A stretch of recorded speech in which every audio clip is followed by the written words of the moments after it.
Ma'am आप protest कर रहे हैं किस लिए?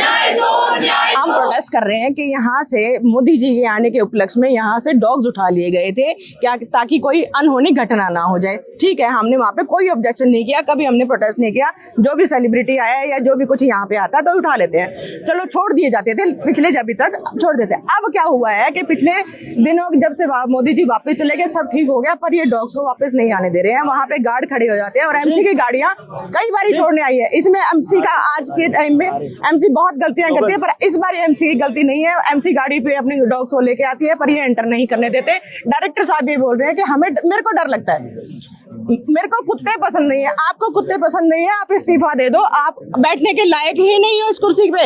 जब आपके यहाँ पे एक कुक आपका एक एम्प्लॉय आपका जब डॉग के साथ रेप कर रहा था तो आपने क्या एक्शन लिया था? आपने कोई एक्शन नहीं लिया था। आपने एनजीओस को अपने वॉलंटियर्स को पुचकार के फोटो खिंचवा के भेज दिया था, कोई एक्शन नहीं लिया आपने। आज डॉग को ना कोई डॉग बाइट हुई है, अगर एक डॉग बाइट होती भी है इन केस तो उसके लिए आप 50 डॉग को पनिश नहीं कर सकते। ये पनिशमेंट है क्योंकि उनका घर था है, कोई घर नहीं बनाया है, या फिर आपने कोई ऐसा घर बना दिया हो, ऐसी फैसिलिटी इनको दे दी हो ताकि हम उनको अपने राज्य खुशी वहां रख दे। सड़कों पे बच्चे नहीं तड़पने क्यों? पैक में क्या बच्चे सिर्फ पैक में ही है?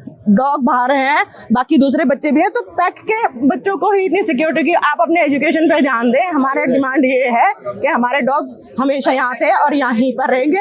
हमें धरने चाहिए या बार बार देने पड़े, हम अपने डॉग्स को जब तक अंदर नहीं एंटर करने देंगे जब तक हम यहाँ से नहीं हटेंगे। सर, जब इन डॉग्स को उठाया गया मोदी जी आने के टाइम पे, उसके बाद वही वापस बात की अकाउंटेबिलिटी नहीं देंगे, जो कुछ भी है। पूरा मुद्दा ये है कि ये प्रशासन है जो डॉग्स उठा के जा रहा है और ये पैक की एडमिनिस्ट्रेशन है जो कह रही है कि हम कुत्ते वापस रिलीज नहीं करेंगे। ना प्रशासन ये बात समझ रहा है कि उनको प्रेशर में नहीं आना है, उनके पास राइट है। अगर आज वो चाहे तो एसएसपी के थ्रू सारे डॉग्स को अंदर ला सकते हैं, वो भी प्रेशर में आते हैं, एमओएच मैम भी प्रेशर में आते हैं, जाहिर सी बात है ये लोग उनके ऊपर प्रेशर बनाते हैं। एंड डायरेक्टर थिंक्स कि उनका एक्चुअली जो काम करने का डोमेन है वो पैक एडमिनिस्ट्रेशन नहीं है, पैक की ग्रोथ नहीं है, वो कुत्ते बिल्ली ये चीजें हैं। यहाँ पे बार्ड बायस लगा दी उन्होंने, पैक की नैक रेटिंग गिर गई है, स्टूडेंट टीचर रेशियो नहीं है। एक साल पहले पैक में एक डॉग का रेप हो गया।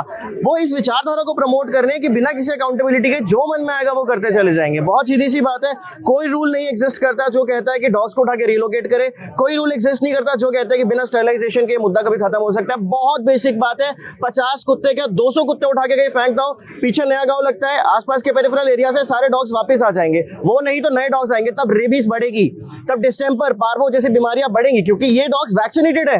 हमारे साथ मल्टीपल एनजीओस है। I am from People for Animals, she is from रब्देजीव, ही इज फ्रॉम पीडूस, there are many other NGOs and animal right activists. हम सब ये बात इंश्योर करते थे सिटी रिमेन्स सेफ।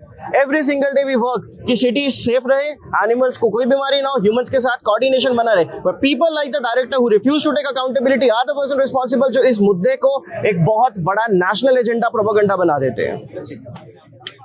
हाँ जी, वो बिल्कुल सही बोल रहे हैं कि जिस तरीके से ये डॉग्स जो उठाए गए हैं, अभी एक परफेक्ट अपॉर्चुनिटी है कि उनके अंदर से 6-7 जो स्टेरलाइज नहीं हैं उनको भी स्टेरलाइज करके वापस लेके आया जाए। तो वो खुद मल्टीप्लाई नहीं कर सकेंगे, खुद 100% वैक्सीनेटेड होंगे, बाहर के डॉग्स को अंदर आने नहीं देंगे।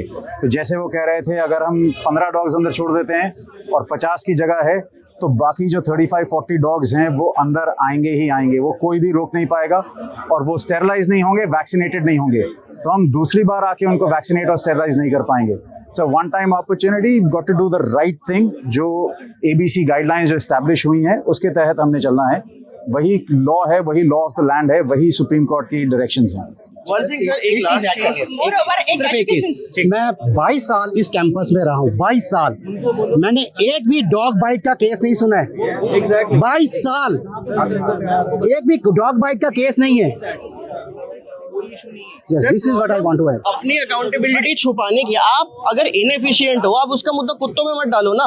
Today it is not just about pet, it is not just about those 50 dogs, it is a national president that we are setting कि कोई भी काम, कोई भी डिसीजन, कोई भी रूल आप बिना किसी थॉट प्रोसेस के, बिना किसी मेथड के, बिना किसी साइंटिफिक बेस के नहीं ले सकते। आपके मन में जो आ रहा है वो नहीं लेंगे आप। ये प्रोटेस्ट हो रहा है, ये मोदी यहाँ पर आए थे 17 जुलाई को, उसके बाद से डॉग्स को नहीं आने दिया जा रहा, आप क्या कहेंगे? देखिए जी, इन्होंने बड़ा दिमाग लगा के डायरेक्टर साहब ने चालाकी करी है। 65 जो डॉग्स थे, 65 जो कुत्ते थे, उनको पहले उठा लिया कि प्रधानमंत्री नरेंद्र मोदी आ रहे हैं।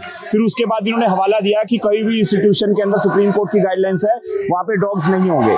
पर आपने उठाया किसी वजह से था और आज उनको वापस नहीं आने दे रहे। मानते हैं स्टेरलाइज करके आप उनको लेकर जाकर वापस छोड़ दें, पर आज बड़ी चालाकी से जो पैक के डायरेक्टर है भाटिया साहब, उन्होंने दिमाग लगाया, पर उन्होंने नहीं पता था कि चंडीगढ़ के लोग डॉग लवर है, चंडीगढ़ के लोग नेचर लवर है, चंडीगढ़ के लोग लोगों के साथ खड़ना जानते हैं। एक मैसी प्रोटेस्ट सेक्टर 17 में हुई है और उसके बाद दूसरा आपने देखा होगा कितने लोग हमारे साथ जुड़ चुके हैं। ये सभी इन्हीं की लड़ाई है और हम एक सही बात के लिए खड़े हैं कि जिन कुत्तों को आपने बेघर किया 65 में से 15 लोग कुत्तों को तो आपने बुला लिया, बाकी 50 उनको आपने बाहर छोड़ दिया और उनको डायरेक्टर लिख के देते हैं मुझे इनको आने नहीं देंगे।